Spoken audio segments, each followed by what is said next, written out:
Hi, this is Maryland Comptroller Peter Franchot. I may not listen to every podcast out there, but I do listen to the Maryland Crabs. Live from a grungy kitchen table located in Annapolis, Maryland's scenic and historic capital, it's the Maryland Crabs Podcast. With each episode, your hosts, Tim Hamilton, John Frenay, and the occasional guest will dive in and pick apart the stuff that really matters most to you. We're too lazy to actually solve any of these problems, but we can definitely stir the pot. From schools, politics, parking in the fire lane, to those horrible people who drive BMWs. And here with this week's episode, live from the kitchen table, Tim Hamilton and John Frenay. We're here at the Commons today, and we have Todd Rosenthal with us. And you can't Google him because he's kind of ungoogleable because he's a security guy.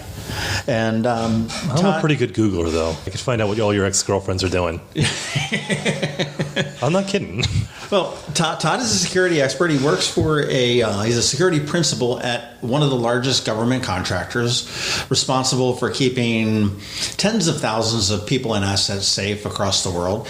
And protection is always a topic that's on everybody's mind. It has been forever, certainly here in the Annapolis area in the last couple of years since the shooting at the Capitol Gazette. We thought it would be good to talk with an expert who, fortunately for us, lives in town. You are a local Annapolitan, so welcome and thank you for coming out. No, thank you so much for having me. I really appreciate the opportunity. Your background, I mean, you know, how did...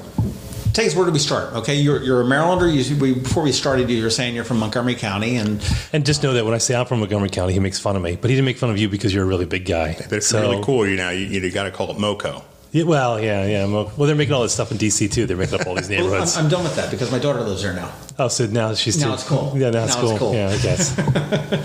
Now, how do we get to Annapolis? How do we get into security? And what's your background? I actually never wanted to go into security or even this field whatsoever. My lifelong dream was actually to be a doctor.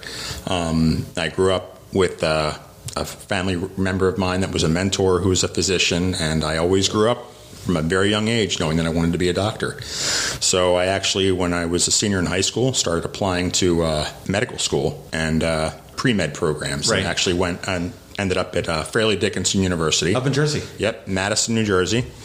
Fairly ridiculous, as some people call it, but I actually played you guys in basketball. I went to St. Francis College. We were division.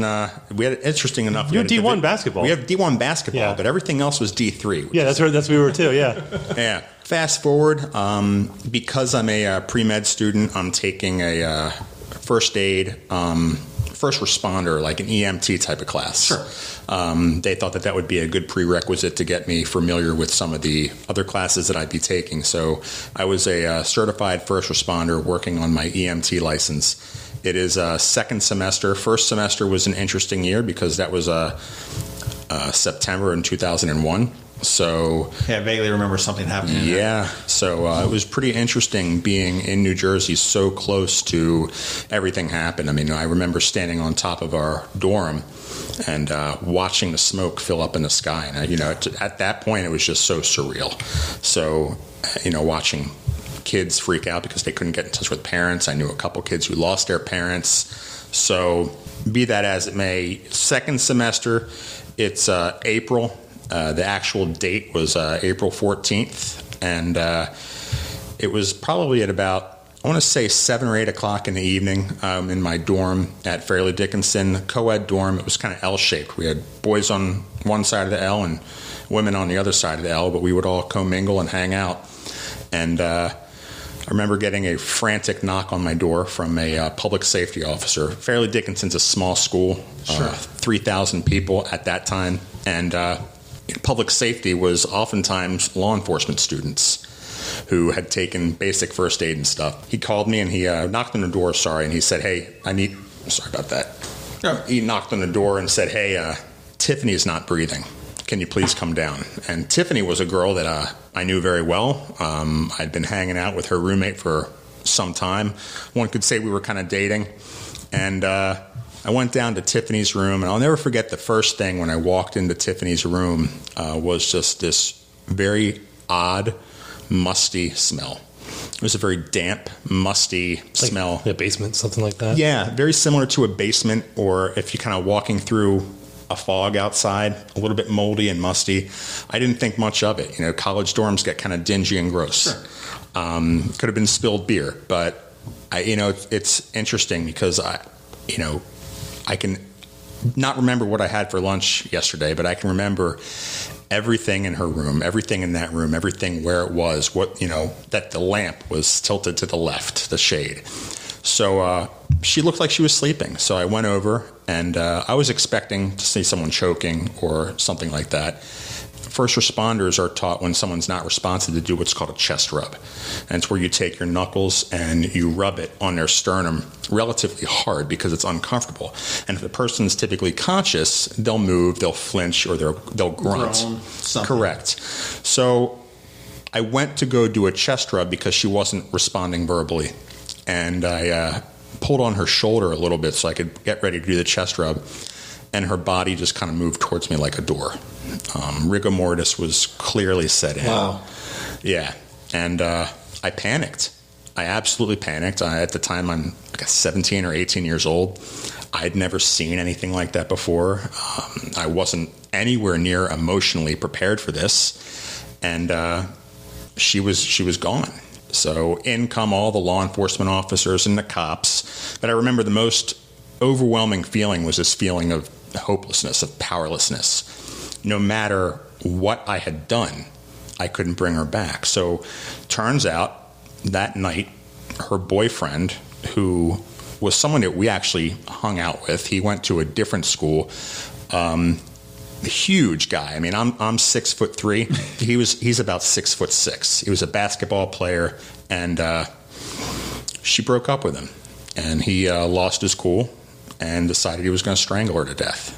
And they deemed it they deemed it a crime of passion. But he panicked, and what he did was, in the midst of strangling her, her neck broke and fractured her vertebrae, which she coughed up blood and bled on the sheet. So he quickly balled up the sheet and threw it under the bed, and then left an alibi note that said, "Tiffany, I left while you were sleeping." So here we are, a small campus, and now we're just truly just shocked. I actually couldn't sleep for quite a long time. Actually, to this day, I still have nightmares where I'm still trapped in her room, and I'm trying to figure out how to go about doing this. But I said before, the feeling of powerlessness for me was unbelievable. And at that point, I realized that even if I became a doctor, nothing could have brought Tiffany back. Nothing could have helped the situation. Nothing could have helped anybody. So what could I do? I was asking myself, what can I do? How can I fill the emotional void that will enable me to A, get over this, and B, help other people? So that led me to crime prevention. It seems like a fairly reasonable jump. Sure. I mean, when you're that close to it, and somebody that you know and care for is, when they die, it's just difficult. But when they die under the circumstances, so that makes sense. So that got you into crime prevention. Sure. And did you end up with a criminal justice? I actually ended up I stayed with a communications degree. I focused on criminology. A little bit different than criminal justice, and ended up pursuing my master's degree in semiotics and communications. And semiotics really is the study of signs and symbols and how the human brain interprets them based on our personal backgrounds. Interesting. Like what? So, for example, if I give you a red rubber ball, and you play with a red rubber ball every day, that's just a red rubber ball to you. Okay? But if it's a red rubber ball that I religiously throw at your face every day, it becomes an association with pain. You'll flinch rather than try to embrace it with your hands out. So we call that your textual history. Based on your textual history, you're going to interpret that ball completely differently. So it's really studying signs and symbols throughout communication and language and how we interpret things differently. It's interesting. After that, I started applying to internships. I applied to the U.S. Secret Service, the FBI, the ATF, and the DEA. And I ended up taking one, oddly enough, with the Secret Service at the advice of a professor, because we were on the brink of a big campaign season. Mm-hmm. And so I started at the United States Secret Service as an intern, and then worked as a co-op. And I was assigned to the counterfeit squads and special crime units, which was pretty interesting. Got to do some really interesting things and learn about a lot of interesting people. And at that point, I wanted to be a Secret Service agent. That's what I said to myself I wanted to do. And my mother said, I don't want you doing that. It's not really something, I remember I wanted to join the... it's always mom. Yeah. I remember I wanted to join the Marine Corps when I was really young, and she told me Jewish boys don't do that. Yeah. So I ended up getting offered a conditional offer of employment with the Secret Service Uniform Division, which would have been stationed at the White House. And I decided to pursue graduate school instead. Well, and now you are responsible for the safety of tens of thousands of people. Correct. I imagine with a team of people, I don't think you're probably not the personally responsible, but... No. Although some days it does feel that way. But well, you've got a wealth of background in, kind of what we thought about talking about this episode is just how to keep ourselves safe, and we're in so many different ways that we can be in danger. I can be at home watching the World Series, go Nationals, and I could be in danger. I could be walking down the street out of a bar at midnight if I could stay up that late and be in danger. Getting $10 out of the ATM. Certainly identity theft jumps in there, and as we all know, mass shootings, they don't discriminate as to where they happen, and we learned that. And I would probably venture to say probably on June 27th of 2018, the 38,000 people of Annapolis probably felt mass shootings were something that happened someplace else. And well, statistically, they do. I was telling that to my kids the other day, because you're going to be hearing this next weekend, but this week we had an incident or I wouldn't call it an incident, but we had a rumor that went across Annapolis High School about a mass shooting, and some parents kept their kids home yesterday, and I didn't, because I got to toughen my kids up. They got to figure out what to do. It's scary. But I was explaining to my kids, I said, look, statistically, when you have something like 80 million children go to school every day, and multiply that times 5, so 5 times 80 million, that's units. And the number of mass shootings that are in like once a month, or even if it was once a week, the chances of something happening are astronomical. But then you have a mass shooting in our little town, and you're like, oh, it does happen. You don't want to deal with astronomical odds when it happens. That's great for statisticians. Right, doesn't make the families feel any better. For anybody else. But Todd, let's talk. Let's sort of hit those at home. What are some of your suggestions, tips to keep safe at home? And I guess that, I have been, and Tim will make fun of me for this, but I was robbed twice. I won't mention. I know, it was hilarious. I love when he gets robbed. But I hope he gets robbed tonight. My house was broken into twice within about 6 months. And obviously, you feel violated and whatnot. I felt kind of good the second time because they didn't get anything except for a handful of change, but that was fine. But how do you keep yourself personally and your home safe? What are some of the tips that you could offer? Sure. So I think everything, whether it is keeping yourself safe at home or online, or when it applies to an active shooter, everything boils down to situational awareness, being aware of your surroundings. So when it comes to your home, understand your home. Be aware of your home. Know where your entry points are. Obviously, your front door, your back door.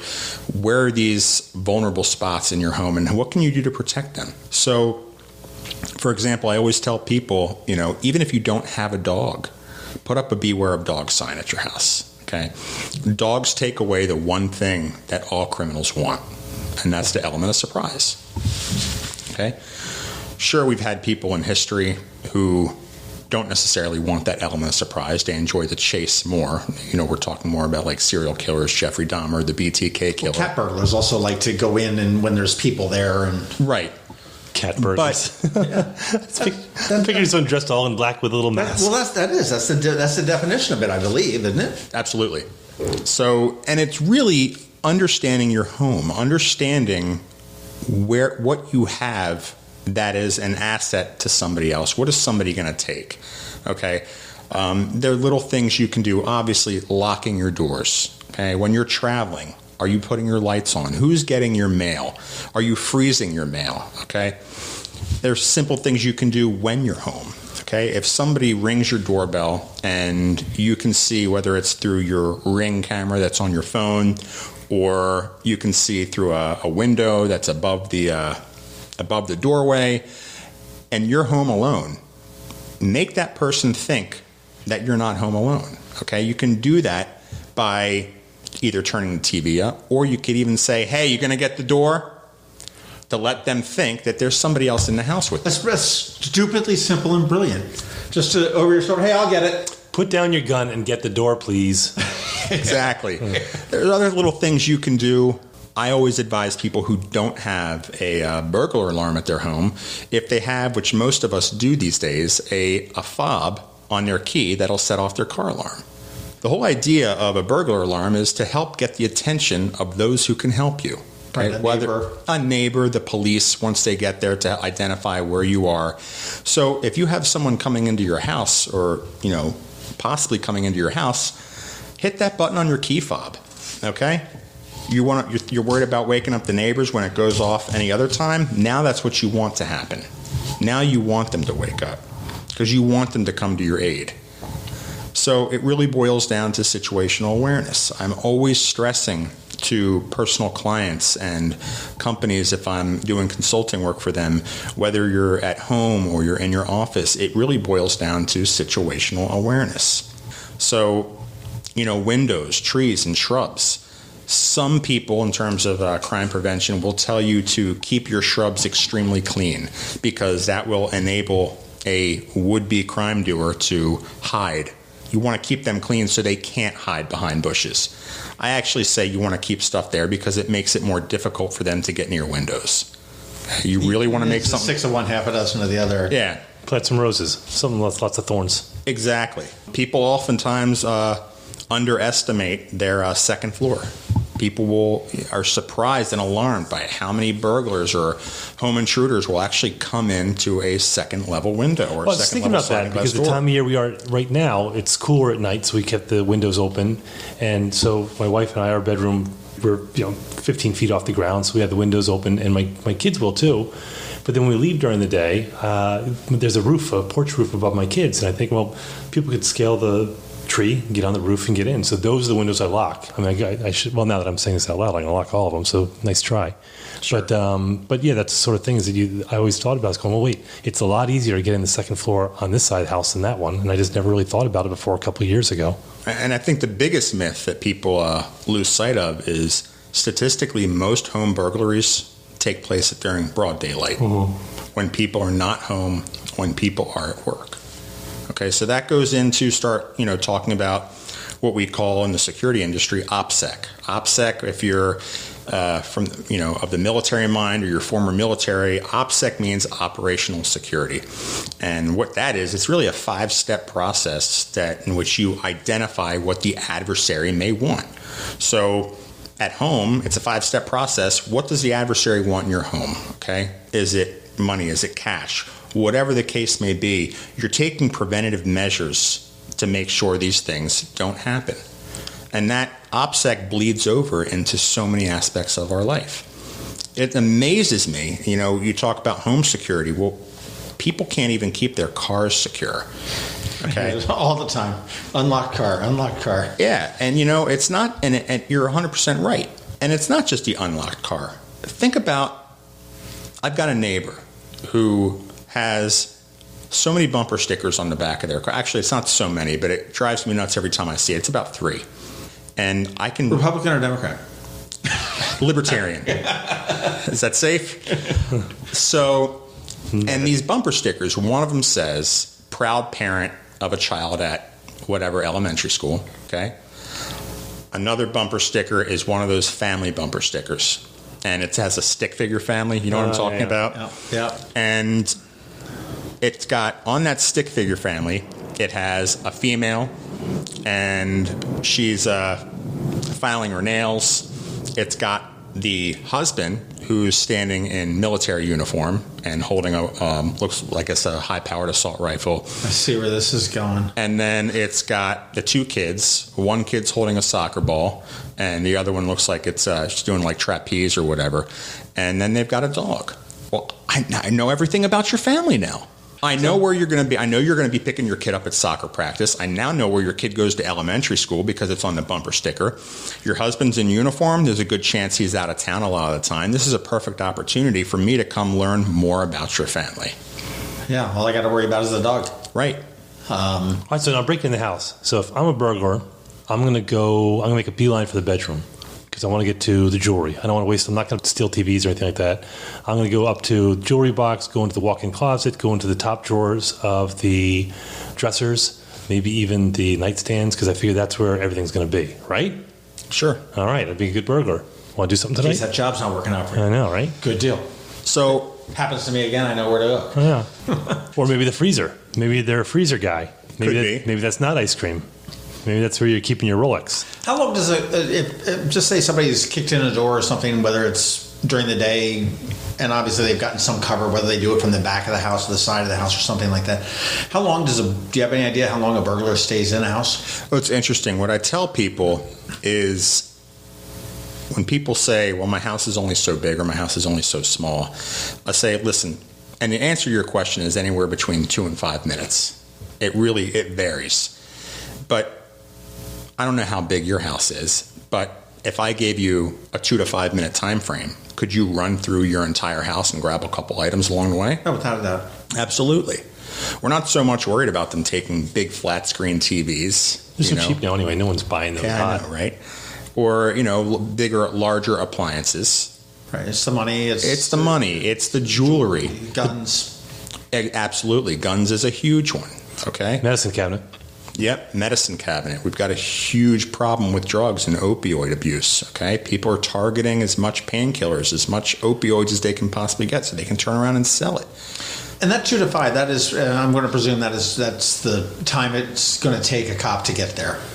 By the time, if you have an alarm, that the alarm company calls, verifies that it's a legitimate alarm, calls the police, they dispatch it, and an officer gets there. Probably probably 5 or more minutes. Sure. And here in Annapolis, I think, we have a relatively decent police response time versus other places, say Detroit, which in 2013 had a 58-minute response time. Yeah. They've gotten a little bit better. I think they're now at 19. The national average for police response time is 9 minutes.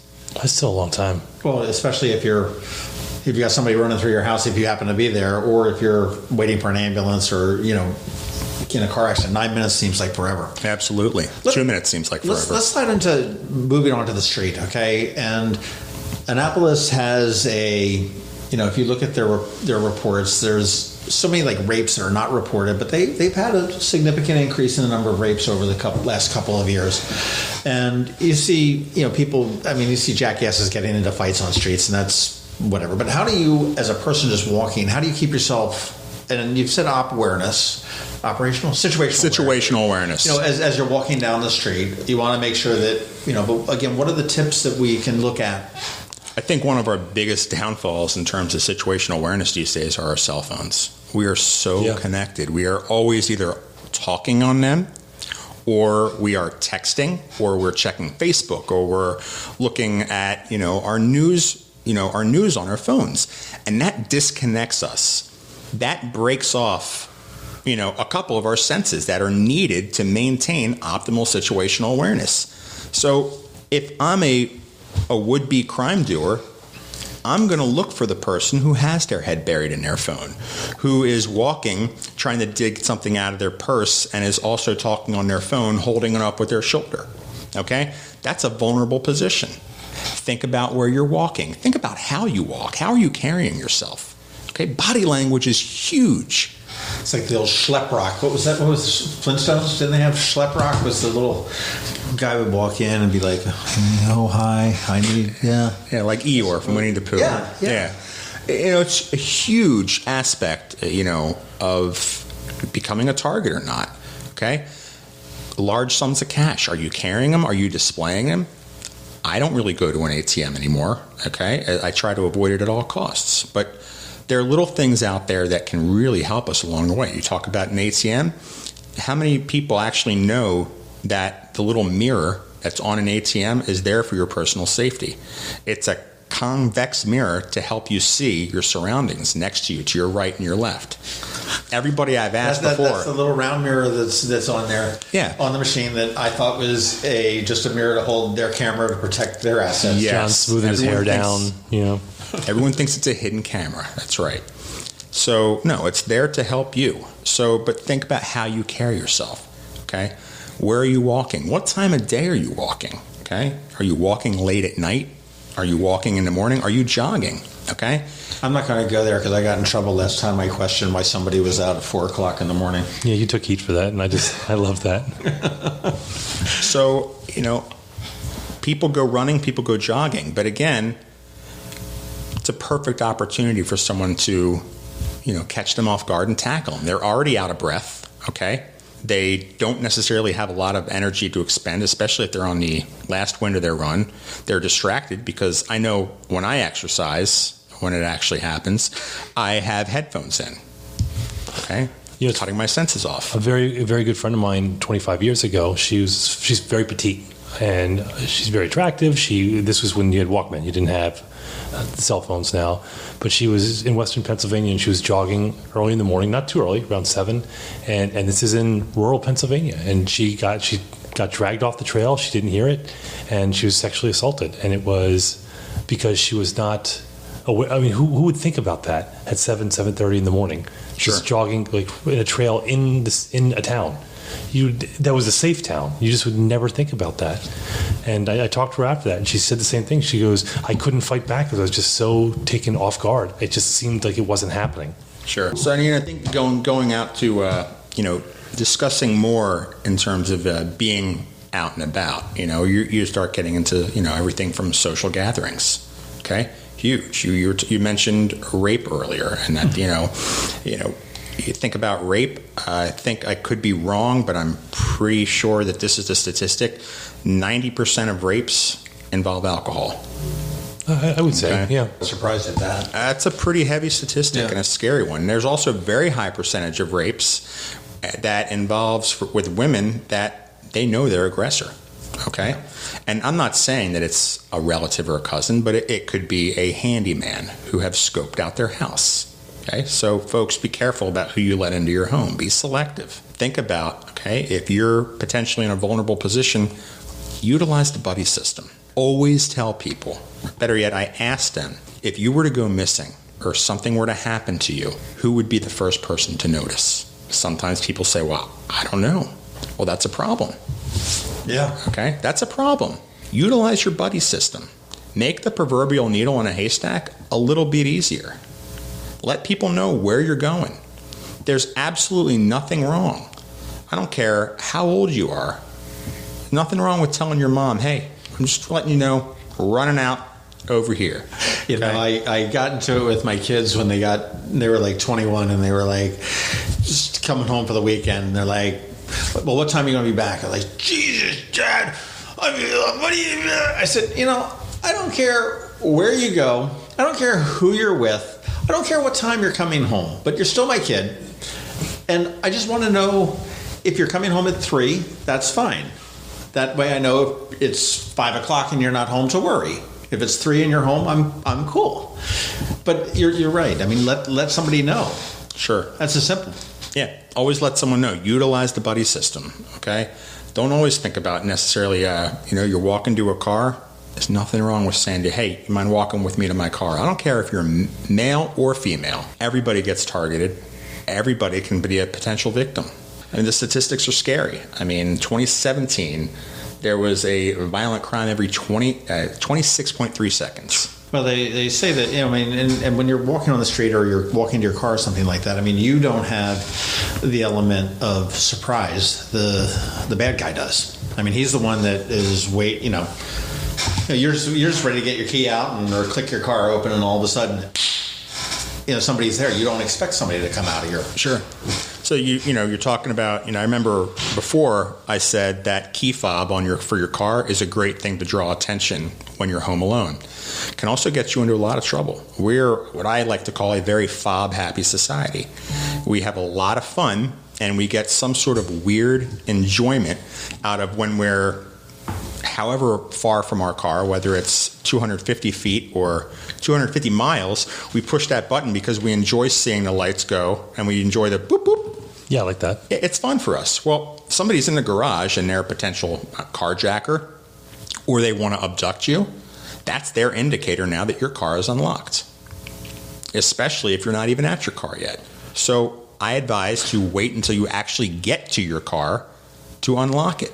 Okay, you're just like freaking me out here at this point. I mean, you're making perfect sense. Well, I am not getting carjacked because I have a stick shift, so I'm good. But I mean, again, even if it's not unlocked, you've now identified a person that is coming toward a vehicle that is identified itself. I mean, there could be somebody hiding behind the car as opposed to in it.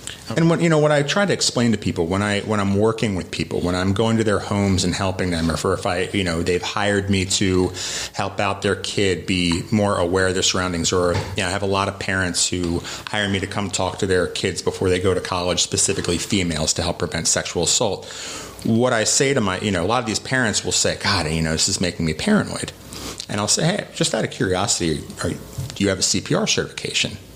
A lot of them say, yeah. I said, this is very similar to being CPR certified. People who are CPR certified don't go out and about hoping to find someone in cardiac arrest to give CPR to, right? Right. But when it comes to CPR training, it's better to have it and not need it than need it. Got the skills to save somebody. Correct. And need it and not have it. And I equate the education that I can provide to people the same way. It's really to help you be prepared physically, mentally, emotionally, not to make you paranoid. Does it make sense to fight? Depends on the situation. Absolutely. I'm getting somebody sticks a gun into my back and says, "Give me your wallet." So you face lots of different. But yeah, quick answer to your question is what you always want to do. If it's really the wallet that they want, what you instantly do is you go what's called De-Escalation Mode, and you put your hands up. That's where the old we see it in the movies. Put your hands up. That lets that person know you're not a threat. Okay, they have a gun, or you think they have a gun, then you put your hands up. If they want your wallet, be verbal with them. Never, ever stop talking to somebody. This sort of goes like getting pulled over by a cop today. Yeah. Okay, I'm getting my driver's license. Exactly.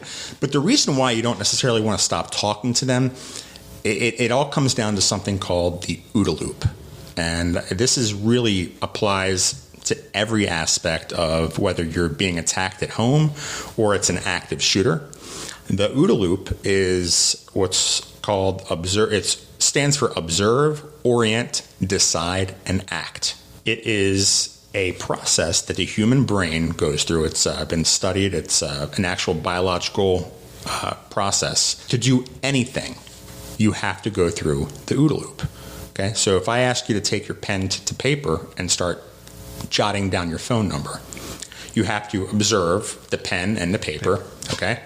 Then you have to orient. You have to figure, okay, the pen is so far from the paper, I have to orient to get it over here, okay? Observe, orient. Then you have to make the actual cognitive decision that you're going to carry out the act, okay? Observe, orient, decide, and then you actually do the action. If I interrupt that OODA loop, it takes 1.29 seconds for the human brain to reconnect.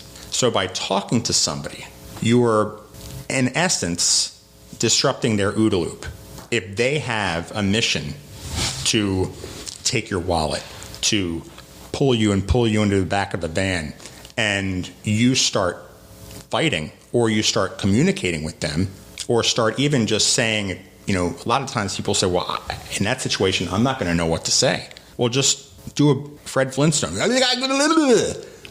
If you can't get anything out of your mouth but that, their human brain is going to be disrupted.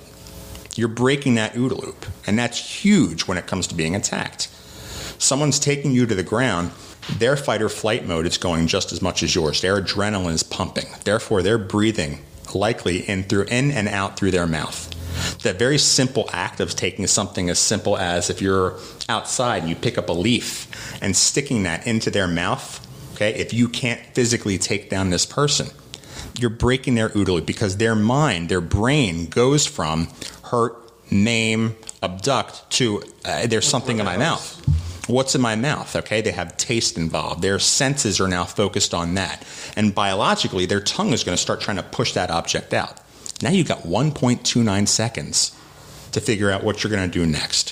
Whether it's you're going to knee them in the nuts, or you're going to hit one of these soft tissue points, whether it's their eyes or their nose or their neck. Okay?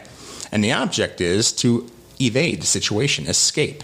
If you're able to get one of those areas, if you're able to incapacitate them temporarily, that doesn't mean that you're going to now get up and say, ha, ha, ha, and continue to kick and bludgeon them to death, okay?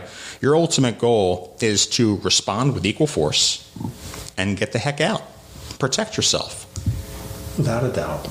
Yeah, it's funny. My brother went to Fordham University, which is in a pretty rough neighborhood of the Bronx. This was back in the early 90s, mid-90s, and he's a big guy, and he's physically fit. He's he was boxing at the time, just really big guy, and he was out at night, and he was out drinking, and he was walking back to his dorm, and he said this guy slipped out of the alley, and he had a knife, and the guy was like half my brother's size. My brother's big as I am, and the kid wanted money. And I said, well, what? He called me the next day. I said, what did you do? And he goes, well, my mind was just racing. He goes, it all happened in a second. And he goes, I'm looking at the knife. I'm gauging how fast he is, how far he is from me, how fast I can kick that out of his hand. He goes, if I kick that out of his hand and I can lay 3 jabs, he's down. So I said, what'd you do? He goes, I turned and ran. He goes, I just sprinted. And he goes, I could hear him behind me for like a block and a half. And he goes, and that just gave me more of a charge. He goes, but I went from fight to flight, he said, instantly. And he said all plans just went awry. He goes, because what if I missed? What if I kicked and missed? And he's got the knife. He goes, it doesn't matter how big he is. If you got a knife, you're plenty big enough, or a gun. And that's why mental preparation and situational awareness is key. So, yeah, you're going to get caught off guard, but you've thought about it before. And I can't stress enough, for people who are threatened or getting robbed to give up a purse or a wallet, throw it. That's what I was just thinking, yeah. Throw it away from the person, even if you can get it behind them. Because if that's really what they want, they're going to go for it. Yeah, they're going to go for it. The stuff in the purse, stuff in the wallet can be replaced. It might be a pain in the butt. You're going to have to cancel your credit cards, but that can be replaced. Your life can't. Right. You mentioned people hire you to train their kids and make them aware of schools and whatnot. And I mean, obviously, online and kids are synonymous almost anymore. And you mentioned about that we live our life on our cell phones. What are some of the things that we can do for protecting our identity, which is, I mean, nobody's stealing your wallet and taking your driver's license to Xerox it anymore to steal your identity. That was so 1980s to get into the bars. But what are our options for protecting our identity and to keep kids safe online? Sure.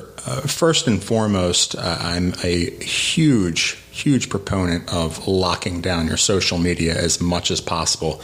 And even, any online account you have, whether it's your bank account or your Facebook or LinkedIn, or the database that you use to pay your mortgage, whatever the case is, set up two-step authentication. Two-step authentication. I hate that. It's a pain in the butt, but you know what? It does a really good job. The other thing I really need to stress is people don't realize the information that we put out there. I was thinking about that the other day. I could tell you everything about most of my friends and just casual acquaintances, when they were traveling, when they were gone, what their kids were doing. Their kids are all over it. I was just thinking about that the other day going, I know so much. I know more information I need to know about everybody, but if I wanted to screw their lives, I know a lot of information about people in general, much more than we used to. Sure, and that comes hand in hand with home robberies and stuff like that. Because if you go on social media and your profile is set to public and you're posting pictures of your trip in Hawaii with your whole family, that's great. Hey, your home's empty. 16 hours before I see you. Yeah. So think about the information that you put out there. Okay, you have a new car, that's great. Make sure you cover up your license plate, okay? There's lots of stuff that we put out there that we refer to as PII, which is personal identifiable information. You can do so much with that. I challenge everybody to go online and go a little bit further than just Googling their name. Go to what's called a people aggregator, okay? A people aggregator is a website that pulls from what we Those call... are crazy. Yeah, it's unbelievable. They pull what's called the deep web, not to be confused with the dark web, which is a totally different beast within itself. But they pull from the deep web. So you have people aggregators that are, to name a few, there's one called Bin Verified. Another one is called People, PIPL.com. There's Spokeo, S-P-O-K-E-O. Spokeo will tell you, it'll tell you the person's age, where they lived, everywhere they've lived, by cities, who their friends are, friends and family, and their ages. So you can just leap from one to another. Like, if you know if you're trying to get to somebody and well, they were married to this person, you can go from report to report. And this is all free, by the way. And you can pay a little extra to get more. But you can find out a shit ton about people just through that. Yeah. And think about your home address, okay? If somebody has your home address, which 9 times out of 10, they can easily pull off your dog's tag, okay? If you have a dog or a cat, how many of us actually say, no, you can't pet my dog? Of course we do. We live in Annapolis. We love people to pet our dogs, okay? We love hanging out downtown drinking our coffee. Well, what's on your dog tag? It's your home address 9 times out of 10, okay? Go online, type that address in. I guarantee you I can see the blueprints of your house or the old floor plans from Redfin. Plus you made friends with the dog. Right. Smart. So the information that we put out there is so detrimental. And it's hard to get rid of, okay? A lot of these websites have, privacy policies, and it basically says right there that they own that information. You can write to them and you can try to get it off, but once that information's out there, it's out there. So we have to do our best to try to minimize the information that we put out there about ourselves and especially about our children. But our kids, when they're on social media, they have no concept of privacy. I always say baby boomers, and it's changed, by the way, baby boomers did not embrace social media at first because they're like, why do I want people to know anything about me? And now they're just as bad as everyone else, Gen X and millennials and Gen Z. But I think I'd like to think that boomers and Gen X are a little more cautious. Maybe they're not. But I look at what my kids put out there, and it's sometimes I got to sit them down and talk to them. Go, you can't say these things. You really give away too much information. Sure. You talk about the generational transition, which is pretty interesting because, I grew up, my dad's a history buff, and he had a poster in our basement, and it was one of the old war propaganda posters, and it said, loose lips sink ships. Well, now you think about it differently. Loose tweets sink fleets. Nice. Okay. Adapted. Right? Pretty interesting. So we really need to be cognizant of the information we put out there. We also need to be cognizant about the apps that we use. Okay? So let's say we all have all these online accounts. So we all have 100 different passwords. They're really hard to remember. So, all right, you're thinking about downloading a password app, one of those password management apps. How many people who download that app go and actually read the fact that the company that started that app is in China? Have you read the Privacy Act? No, nobody reads any of the terms of services. That's the biggest lie in the world is I've read and agreed to the policy. Right. Okay. What about Geo Tagging? So many people love posting and geotagging on Facebook, okay? You can't even lie anymore. I can't even take a picture of my wife says, hey, where are you? And I want to say, hey, I'm, still at work when I'm actually sitting chowing down on a Big Mac. And, and then she looks through my phone. If I took a picture of it for some reason, she can see the timestamp and she can see the geotag. She can see where I was and when it was taken. Bitch, you were cheating on the diet. That's right. You were eating a Big Mac. So the information we put out there is absolutely incredible. Okay. But can you do anything about it at this point? I mean, I guess you can go deep into the settings of the iPhone, like real deep, and you can turn off some of that tracking, but can you really turn off all of it? I mean, most of it's for marketing use, but like you said, you can hack it for some reason. These days, I don't think that it's possible to completely disconnect and unplug. And I think, do we get to a point, there's someone I'm trying to get on the podcast who's an engineer, and he's an expert in this, and he refuses to have social media. He refuses to have Alexa or any smart speaker in his house. I got a smart speaker in every room. Yeah, I think that's like saying you refuse to go to the shopping mall because you're afraid of a mass shooting. We have to live our life. I don't have a digital assistant in my house like Alexa or... I love them. I think... That's because you got 2 kids. Yeah, I have 2 kids, So... there's some slight paranoia on my end about, hey, who's listening? How can this information be used? But, overall, that's, the digital assistants are the least of my concerns, measured up against like social media and our kids who are doing things like Snapchat and Fortnite and playing against strangers and communicating with strangers. I almost said perfect strangers, but I don't believe in perfect strangers. That's a great show, though. Balky. Balky? Cousin Larry? Yeah. I'm going to totally binge that tonight. So it's pretty incredible. And, I hate to say it, but shame on these parents who are giving their kids full access with no monitoring on social media. These kids are getting into so much. These kids are unintentionally putting so much of their lives at risk and in danger. It's legitimate. You live in Annapolis. And I hear it all the time that Shell gas station at Hillsmere and Forest Drive always has skimmers. Allegedly. Now, I use that gas station nearly exclusively and have yet to have a credit card compromise that I believe happened there. My credit card gets compromised, and we're very careful, 4 times a year. And I will not say where I get gas on Forest Drive near that intersection that it happens, but it's too much of a coincidence. And I check for skimmers, and if people don't know what I'm talking about, they're physical devices that are around the slot that you put your card into that scans the card as the machine scans it. And it's not generally the people who own the device that do it. It's people who, they fabricate them and put them on top. But whenever I put my card in anywhere, I'm pulling and prodding that thing like so hard that the guys usually bark at me to take it easy. But I want to see if it's attached correctly. So what I would always recommend doing, if you're going to be using an ATM, go inside of the bank, okay, where it's hard to set up something like that, or even go into a giant food or the Safeway and use the ATM that's inside of an establishment. But you know what I do now? I'm trying to avoid ATMs, not just the charges, but because I'm so paranoid. Because it's not even I'm paranoid. The bank's going to eat it. I don't care. But I got to change literally 40 websites where I have automatic pay, from Easy Pass to Amazon, and it's such a pain. So when I go to Giant and I go shopping, at the end I just get the cash because I don't have to pay a fee, number one, and it's completely safe. Sure. Or, hey, Mark Zuckerberg just announced that he's doing this whole weird new cryptocurrency, right? Hey, pretty soon we'll all be paying in peanuts, online peanuts. In Zuckerbucks. Yeah. What's it called? Libra or something like that? Yeah, I think that was what it is.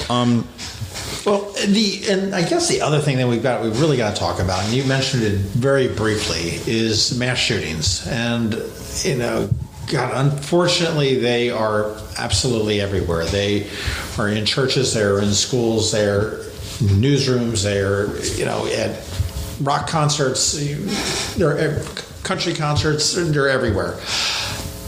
How do we, and I think it's probably, I can't say how do we protect ourselves against them, because I don't think there is a way that we can protect ourselves from them, but how do we minimize and increase our safety if we're ever put into a situation like that? Sure. So I think do you agree with that? There's no way to protect. I mean, is there a way to protect the 3 of us here if there was a mass shooter that came in? I don't think so. In this room right here where we are? No, we're done. Yeah. Absolutely, there's a way to protect us. Okay, let's talk about how. Push John in front of us. So we go back to, that's a great idea. Well, and then what we can use him as a human shield. Right. Yeah. He's had a good life. Good. Yeah. Can I get your glasses, though? That's fine. We go back to what we talked about with that OODA loop, okay? Observe, orient, decide, and act. And it's all about breaking the focus of the shooter, okay? I'll interrupt here because this is very similar to what happened with the Capital Gazette. They say that Wendy Winters picked up a recycling bin, which is, you don't think of a recycling bin as a big shield or something to be able to defend, but they do say that they believe that the distraction that she offered with that, when like, hey, I'm going to, throw a recycling bin at you, distracted the shooter enough to allow people to get out. Well, along those lines, there was this story in Hawaii when George Harrison had that home invasion about 15 years ago, or before he died, obviously. If it was after he died, it wouldn't be as good of a story. But they had a home invasion, and George Harrison was in the middle of the night, and he started throwing stuff, yelling, Hare Krishna, Hare Krishna.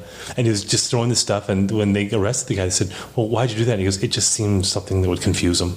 Yeah. And it did. And it also depends on the situation. Your word may vary. Right. Well, I mean, I guess what I was saying, yes, we can protect ourselves during the action of a shooting. I mean, I don't think we can prevent. There's no way that we could prevent a mass shooter from coming in here, other than armoring the building to do it. Okay, with the assumption that we can't do that. I mean, it can happen anywhere. It can happen in my kid's school. It can happen in my workplace. It can happen anywhere. When it happens, these are the actions that we can take. We can interrupt the OODA loop. Yeah. So it's like a post cereal. Yeah, an OODA loop. We're out of the OODA loops. And chocolate OODA loops. That's right. Makes the milk all chocolatey. So I think the shootings aren't going to stop as much as we hope that they will. No. This is the next wave of this is the new wave of terrorism. This is of domestic terrorism and foreign terrorism. So if the shootings are not going to stop, so we have to adapt and we have to prepare.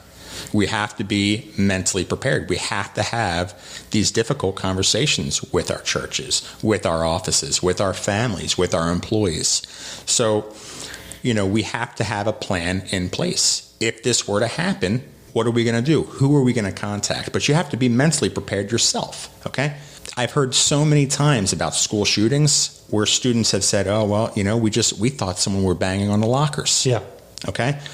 You have to be able to identify the threat. Okay, that's the most important thing, is identifying the threat. How are you going to actually identify that there is a threat? Okay, is it going to be through social media? Is it going to be a text on your phone? Is it going to be the sounds of screams? Okay, if you're walking through the hall and you heard someone, what you thought was banging on the lockers, and then you see blood on the floor, okay, well, it's not fun and games anymore. There's likely something going on. But I think it's the way the human mind processes. And it's funny you bring this up, because I was thinking about this yesterday. I was in a boring meeting that was just droning on, and we were in a conference room that was on ground level, and there was glass windows that led right out to the yard. So if you smashed through the window, you would just step out and you could sprint. And we were right by the lobby, and the lobby's kind of echoey, and so we couldn't hear it, but I heard loud noises. I heard someone kind of yelling. Now, it could have been someone on the phone, someone laughing or anything, but for about 3 seconds, I wasn't sure, because you heard yelling. And then my mind started to drift, and I was thinking, how long will it take before we made the decision to throw one of these chairs through that expensive plate glass window? Because I think we are conditioned that we're in a workplace, that you stay calm, that nothing's going to happen. But at what point does your mind say, holy shit, someone's shooting this up, we've got to get out of here now? And I think that we all would hesitate in that moment. Unless you heard gunshots, you saw the flash of someone with a gun, then you act. But in those moments leading up to, your mind just doesn't accept it, I don't think. Sure. And every situation, there's no such thing as a uniform active shooter situation, okay? And we've, as society, have come to refer to it as an active shooter situation, okay? Well, it's an active killer situation, because what's stopping them from coming in with a knife or an IED, an improvised explosive device, okay? It's an active critical incident, okay? A critical violent incident.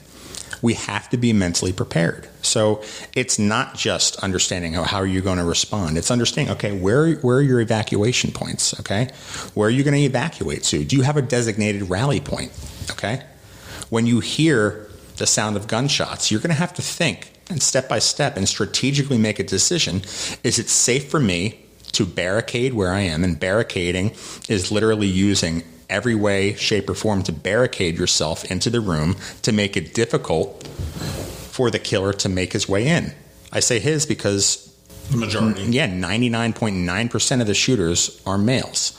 So barricade, that's one option. Okay, evacuate. Well, can you safely evacuate?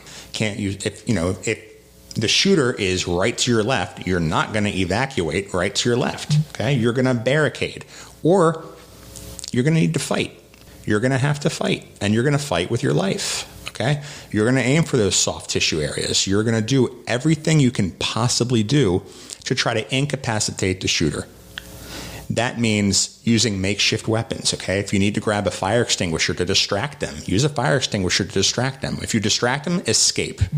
Don't put yourself back in harm's way by going back after them. Don't be a hero. This is not the time to be a hero. Well, but typically in a mass shooting, with a barricade situation, will that discourage a shooter? Yes, unless because is that because it's too much effort? I mean, they're looking to cause as much damage as possible, and now this is a locked door. Sure. Whatever's in there, I don't care about. I'm moving on. Is that the mindset typically? So yeah, the people in, there was testimony from some folks in Columbine in the classrooms who were able to successfully lock some of the doors.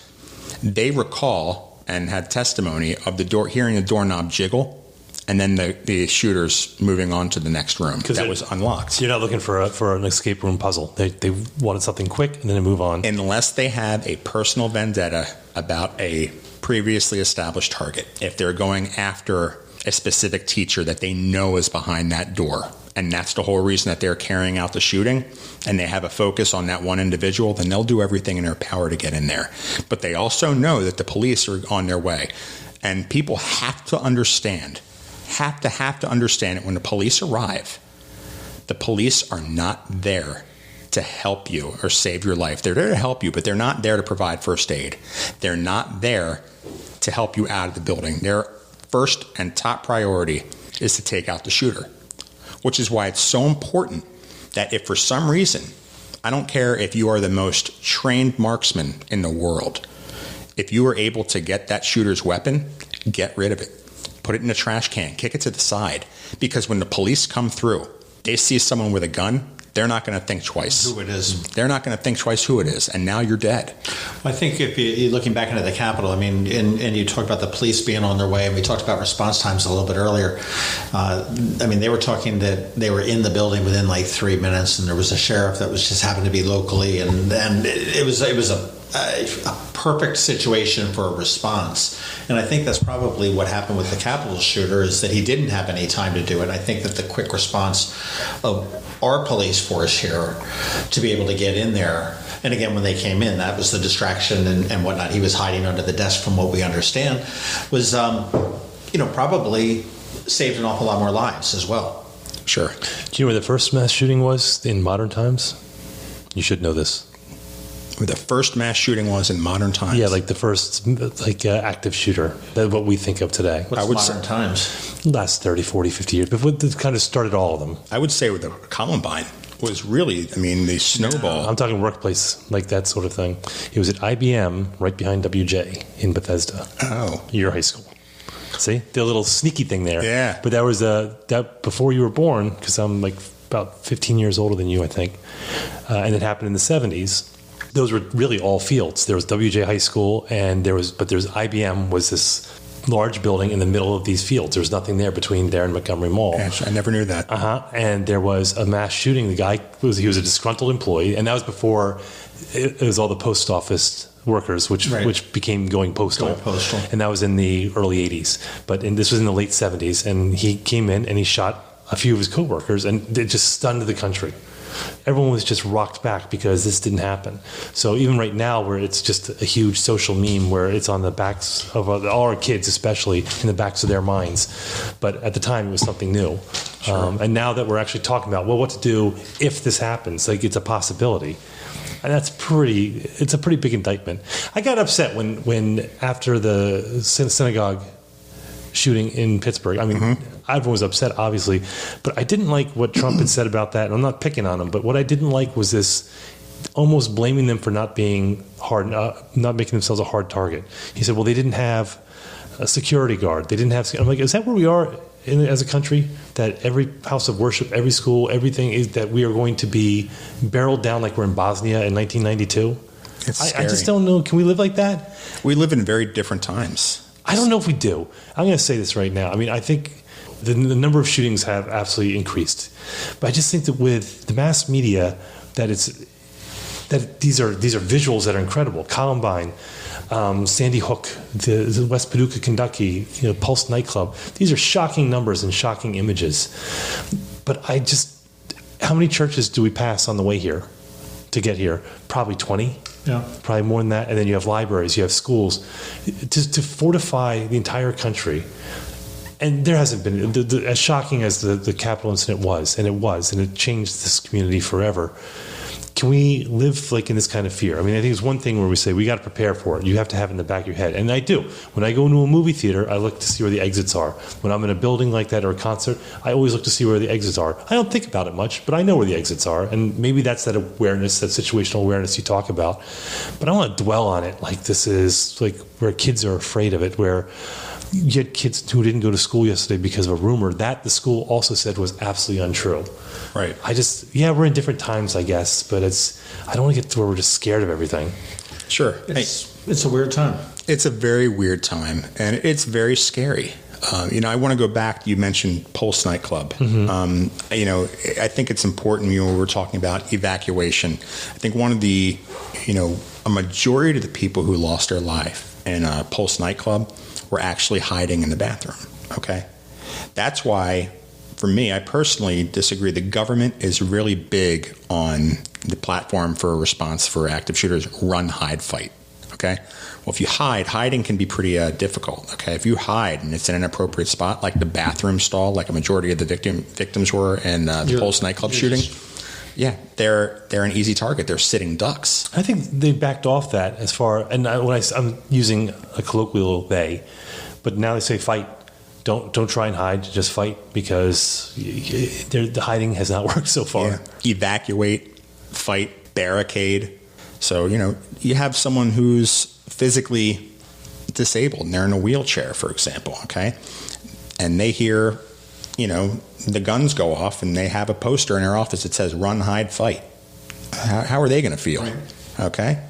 So we need to do a better job of training, okay? And when I say training, again, it's not like drilling this into everybody, okay? It's being socially aware of what can potentially happen. Be socially aware of the threat, and make sure that we have open communication with people. Okay, what are the key indicators? Okay, what are indicators of someone who may carry out a mass shooting? That's why I make friends with everybody at work. Okay, I'm not kidding.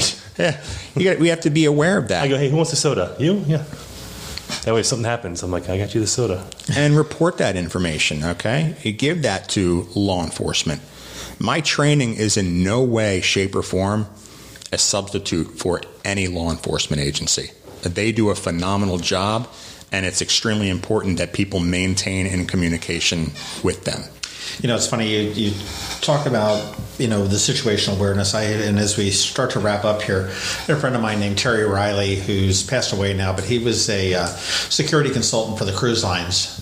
And his favorite line was, I wrote it down here. It said, the only person responsible for your safety is you. And, he said, you don't rely on the police to keep you safe. You don't rely on the lock on the front door to keep you safe. And again, that ties in with what you're saying, Todd, with the situational awareness, that you need to know what to do. I need to know, how do I get out of here? How do I do this? I mean, if we were barricaded in this little conference room, as you said, we're sitting ducks. Yeah. What do you think is the biggest threat to our safety? And I'll use safety as a big balloon word today. Is it online? Is it violence? Is it? So I think they all come hand in hand. You say online, we could be targeted by violence through our online behavior. I think that right now, the thing that has changed over the past 15 to 20 years is our online activity. We are so distracted. We are uptight. We are not as in tune. I think that in terms of personal safety, we need to be a little bit more holistic. We need to put the phones down. We need to spend more time with our families. We need to keep our head up and look at our surroundings and be aware of our surroundings, be socially aware. That's good advice. I'll tell you what, as we're wrapping up, if people want more information, want to pick your brain, want you to come speak with their sons and daughters as they head off to college, if they want to come and see what we can do for our homes, what's the best way to get in touch with you? The best way to get in touch with me is via email, and that is T, as in Todd, Rosenthal, my last name, ROSENTHAL. The number is 427@gmail.com. And I'll make sure we put that in the show notes so people can just look at their smartphones because they're not looking anywhere else, and just click on it and send you an email. But there's an awful lot to digest here. There's an awful lot to think about. Is there anything that is burning in your mind before we push stop on the record, and that you want to let me, Tim, anybody know?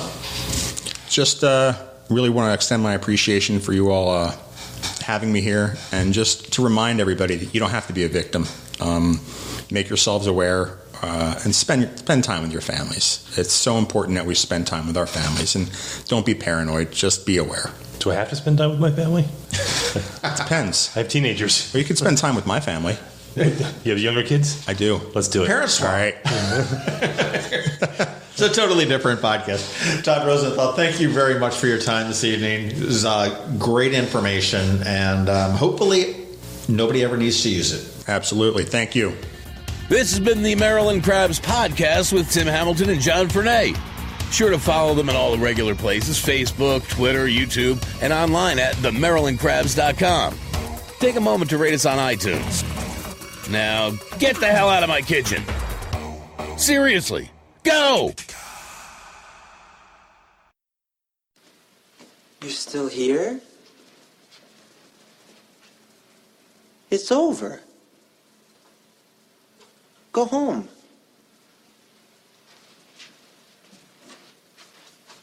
Go.